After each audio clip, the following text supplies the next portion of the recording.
มาหาปลาแล้วนอนเจียกตมเนี่ย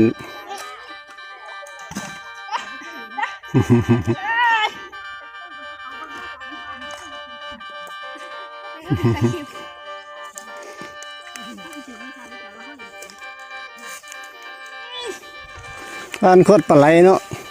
ตั้งแค่ผ่านเหรียญตม ป่าก็มีต้นน่ะปลาขาวน้อยไม่ใส่ปลาขาวไหลมาครับ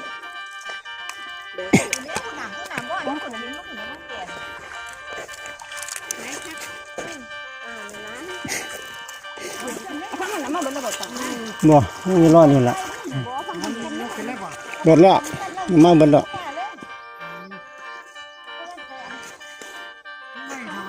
หาเกี่ยวหญ้าให้งัวเนาะพ่อเพิ่นหาป่าเพิ่นกำลังลงป่าอยู่